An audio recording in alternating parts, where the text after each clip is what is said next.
सो ध्यान रखना हमें फर्स्ट थिंग कि MySQL कनेक्टर आपको इंस्टॉल करना है, डबल क्लिक करना है वहां पे।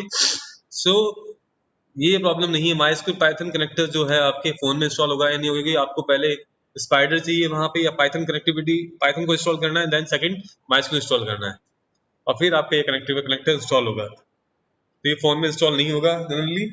आपके पास सिस्टम है तो सिस्टम, अगर 3 लोगों के पास, जैसे आपके फ्रेंड के पास सिस्टम है तो वहां पे आप इंस्टॉल करके यूज करें, क्योंकि ऐसे भी प्रोजेक्ट आपको जो बनाना है 2 और 3 के ग्रुप में बनाना है वहां पे। सो बी रेडी फॉर दैट। आप सेकंड इंस्टॉल करने के बाद आपको फर्स्ट चेक करना है import mysql डॉट कनेक्टर, वहां पे लिखेंगे और प्ले F5 प्रेस करेंगे या प्ले बटन पे क्लिक करेंगे वहां पे, तो आपके कोई भी एरर नहीं आती। दैट मीन्स आपके mysql डॉट पाई कनेक्टर वहां पे इंस्टॉल्ड हो गया है। अब सेकंड थिंग, तो interface with Python with SQL database. Database is nothing. Database is just a organized collection of data. Data is organized into in the form of rows and columns, that is known as tables. और indexing करते हैं वहां पे जहाँ पे हम searching जो है रिलेवेंट सर्चिंग जो है finding of information will be easier. All companies, whether large or small, uses databases, so it becomes necessary to develop project or software using any programming language like Python in such a manner which can interface with such a databases which is which supports MySQL या SQL वहाँ। अब वहाँ पे हमें सब कुछ freeware चाहिए, वहाँ पे ओपन सोर्स है दोनों, पाइथन और MySQL वहाँ पे, तो we can use MySQL and Python for our databases and साथ में आपकी। तो फर्स्ट थिंग, पाइथन में जो प्रोग्राम बना रहे हैं हम वो that is called front end, और जो डेटाबेस में डेटा आपका सेव हो रहा है that is known as back and.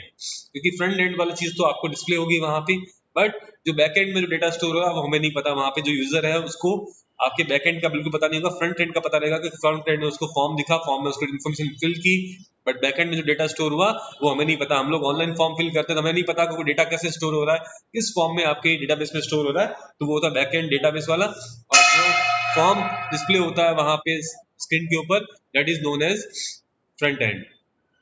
Form any user interface designed in any programming language called front end, whereas data given by database as a response is known as back end. तो data जहाँ पे actual में store हो रहा है and then वापस retrieve कर रहे हैं that is known as back end. SQL is just a query language, it is not a database. To perform SQL queries we need to install any databases, for example Oracle, MySQL, MongoDB, PostgRE, SQL Server, DB2. तो उस case में SQL just a query language, it is not a database. So we are going to use MySQL as a database, क्योंकि database application है वहाँ पे MySQL is just a query language, structure query language, it's just a language for querying in the databases. But in case database, MySQL is a database, Oracle is database. So we need to install MySQL in our system.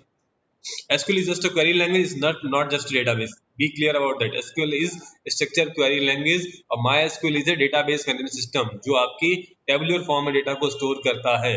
Using SQL in any of the DBMS databases and table can be created and data can be accessed, updated and maintained. The Python standard for data interfaces is the Python DB API. ये जो Python database API है वहां पे वो आपकी responsible होगा वहां पे, तो वहां पे MySQL को सपोर्ट करता है यहाँ पे।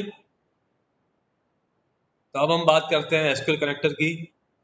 जाता है MySQL कनेक्टर आपको डाउनलोड करना, इंस्टॉल करना, वहां पे कुछ प्रॉब्लम नहीं है, डायरेक्टली आपको exe फाइल मिलेगी, इसकी exe फाइल को आपको इंस्टॉल करना है।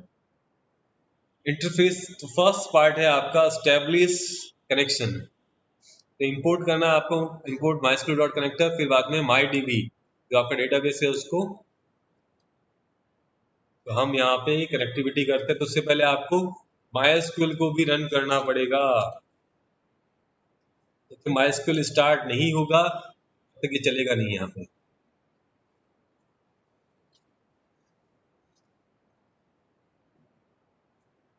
इसको रन करना MySQL के साथ में, और साथ में आपको SQL को भी रन करना है वहाँ पे, पाइथन के साथ में MySQL भी रन होना चाहिए। अब होस्ट तो लोकल होस्ट ही है वहाँ पे, बाय डिफॉल्ट जो यूजर होता है वो रूट होता है, और पासवर्ड जो आपने रखा है वो पासवर्ड आ जाएगा यहाँ पे। तो मैंने यहाँ रखा है इसका पासवर्ड, जो भी आपका पासवर्ड आपने जो रखा है वो आपको रखना है, यूजर नेम जो भी है यूजर वो आपको रखना है। यूजर तो रूट होता है बाय डिफॉल्ट, अगर आपने कोई यूजर नहीं बनाया तो रूट, और पासवर्ड जो है आपके होगा तो आपने पासवर्ड एंटर किया,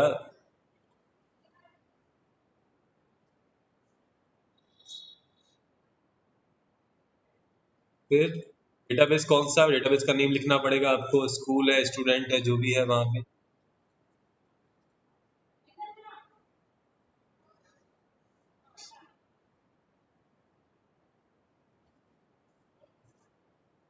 और इसको रन करेंगे हम यहाँ पे।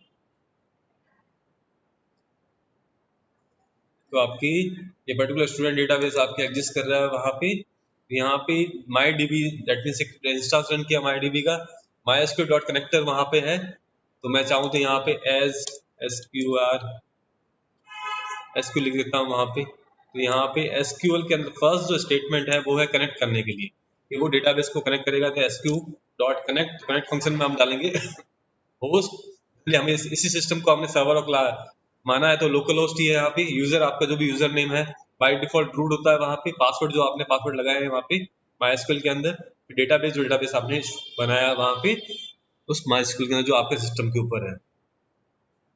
अगर दूसरा होता तो वहाँ पे यहाँ पे होस्ट की जगह पे कुछ और आता है वहाँ पे, और फिर वहाँ पे जो यूजर बनाया है वो पासवर्ड वो डेटाबेस को, तो लोकल होस्ट की जगह उस पर्टिकुलर सिस्टम का एड्रेस आ जाएगा वहाँ पे।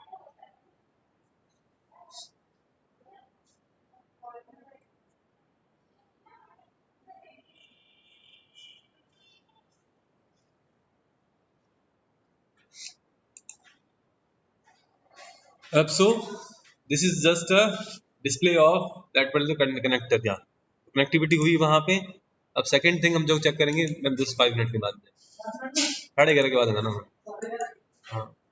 सो तो यहाँ पे हमारा जो है सिस्टम है, जो हम चाहे तो डायरेक्टली हम लोकल होस्ट रूट रूट और स्कूल डाल सकते हैं वहाँ पे। तो यहाँ पे आया सक्सेसफुल एग्जीक्यूशन हुआ, अदरवाइज एरर विल डिस्प्ले। अगर एरर आते हैं तो वहाँ पे कनेक्ट नॉट कनेक्टिविटी विद। अगर आप चाहें तो डेटाबेस क्रिएट कर सकते हैं वहाँ पे। अगर मुझे आपको वहाँ पे कोई भी, जैसे यहाँ पे एक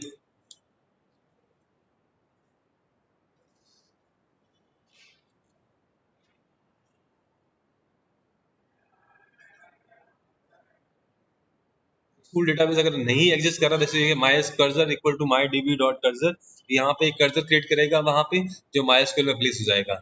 और वहाँ पे जो भी आप कमांड लिखेंगे वो, जैसे create database if not exist school, तो डेटाबेस क्रिएट कर देगा वहाँ पे, और सो डेटाबेस कमांड आपके रन करेगा।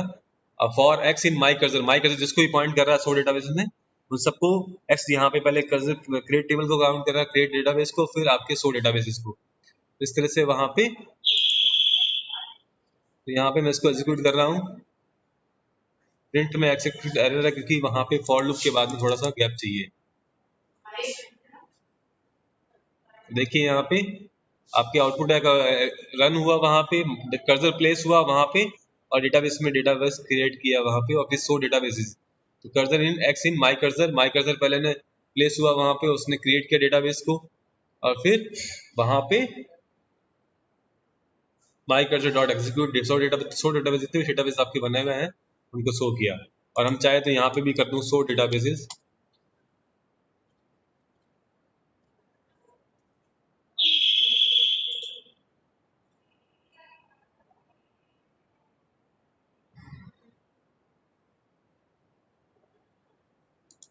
तो आप देखेंगे यहाँ पे जो डेटाबेस वहाँ पे शो कर रहा है, ये सारे डेटाबेस आपके वहाँ पे शो कर रहा है। तो हम कल इसको कंटिन्यू करेंगे।